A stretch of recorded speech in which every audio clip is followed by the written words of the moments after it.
Друзі, вітаю вас на YouTube каналі ICM Plastic Model Kits. В цьому відео я познайомлю вас з новинками листопада. Отож, переходимо до наших новинок. Перша новинка – Flagbait B26B 322-ї бомбардувальної групи у масштабі 1:48. 26 квітня 1943 року з конвеєра заводу Glen L. Martin Company у Middle River зійшов бомбардувальник B26B25MA з серійним номером 4131773. Наприкінці травня цього ж року літак та його екіпаж прибули до Англії, де були включені до 449-ї бомбардувальної ескадрилії 322-ї бомбардувальної групи. У бойових вильотах велику загрозу для бомбардувальників США представляли німецькі зенітні гармати, які отримали узагальнену назву «Флаг». Наближаючись до цілей бомбардування, екіпажі часто змушені були прориватися через океани зенітних залпів. За розповідями американських пілотів, багато їх літаків у таких вильотах наче притягували до себе велику кількість снарядів, випущених зенітними флаками.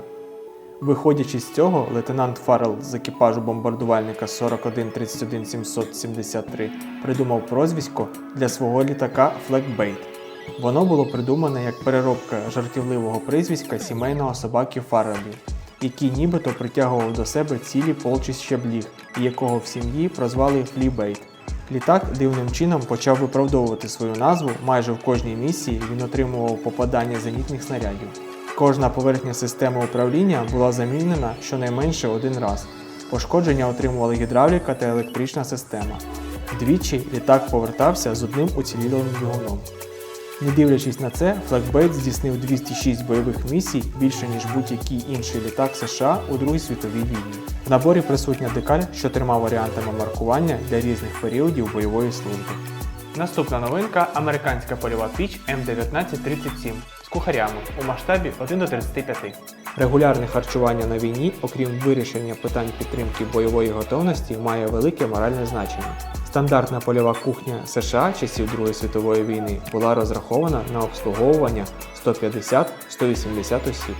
Такі кухні були частиною організаційної структури роти, але часто їх об'єднували в одну велику батальйонну кухню. Їх намагалися розташовувати не поруч з лініями безпосередніх бойових зіткнень, а по можливості глибше в тилу, що також полегшувало постачання кухонь необхідними запасами. Для приготування їжі використовували польові печі М1937, які працювали на рідкому паливі. Печі дозволяли смажити, запікати або тушкувати різноманітні страви, і навіть випікати пироги. Кухарі намагались забезпечити солдатів гарячим харчуванням щонайменше двічі на день. Більша частина їжі, що готувалась, була грубою, але калорійною. Разом з тим, американських солдатів по можливості намагалися балувати і чимось смачним, наприклад, запеченою індичкою. До набору включено 4 кухарі армії США періоду Другої світової війни, 3 польових армійських печі М1937, стіл та кухонне обладнання. Набір дає можливість відтворення цікавої сцени тилового побуту армії США періоду Другої світової війни. Наступна новинка – аеродром бомбардувальної групи Люфтваффе у масштабі 1:48.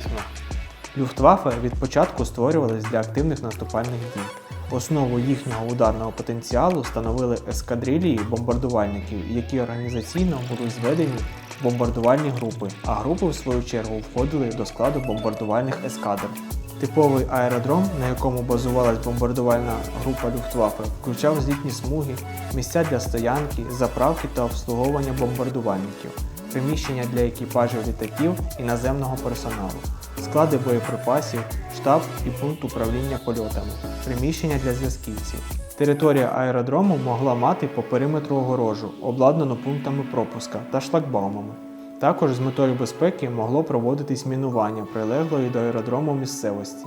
Загалом наземна служба у Люфтваффе була налагоджена добре, і це в свою чергу дозволяло ефективно застосовувати літаки бомбардувальних груп протягом всього періоду Другої світової війни. До набору включено бомбардувальник Henschel 111H3, 7 фігур наземного персоналу Люфтваффе, фігура собаки, аеродромне спорядження та авіаційні бомби. Також присутня декаль з різними типами маркування бомбардувальника Henkel 111H3, декаль для бомб та декаль для наземного обладнання. Набір дозволяє відтворити діарамну сцену з повсякденного життя аеродрому бомбардувальної групи Люфтваффе.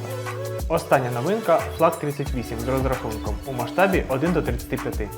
На початку Другої світової війни протиповітряну оборону в сухопутних військах Німеччини забезпечували спеціальні моторизовані роти, у складу кожної з яких входило 12 автоматичних зенітних гармат. Однак з втратою панування літаків Люфтваффе у повітрі виникла необхідність посилення захисту підрозділів від штурмовиків і винищувачів бомбардувальників противника. У багатьох бойових з'єднаннях Вермахту з'являються зенітні підрозділи, озброєні важкими 88-мм гарматами та доповнені 20-мм автоматичними Флаг-38. Постачання зенітної гармати Флаг-38 розпочалося ще в другій половині 1940 року. Вони поступали на озброєння як сухопутних підрозділів Вермахту, так і наземних підрозділів Люфтваффе. Поступово кількість таких малокаліберних зенітних гармат збільшується, вони стають основним засобом ближньої протиповітряної оборони. Станом на травень 1944 року сухопутні війська Вермахту мали 6355 одноствольних і 925 чотирьохствольних 20-мм гармат. Повний бойовий розрахунок зенітної гармати Флаг-38 складався з 5 осіб, проте в бойових умовах для ефективного вирішення багатьох завдань було достатньо 4 або навіть 3 бійців. До набору включено зенітна гармата Флаг-38 та 4 фігури – командир гармати, навідник, далекомірник та заряджаючий. Також присутня декаль з маркуванням для гармати Флаг-38. Крім цього, наш асортимент наборів фарб поповнило 2 новинки. Набір акрилових фарб для Flat-Bait та німецької авіації Першої світової війни. Ось такі новинки. Дякуємо за перегляд, підписуйтесь на наш канал, попереду багато цікавого.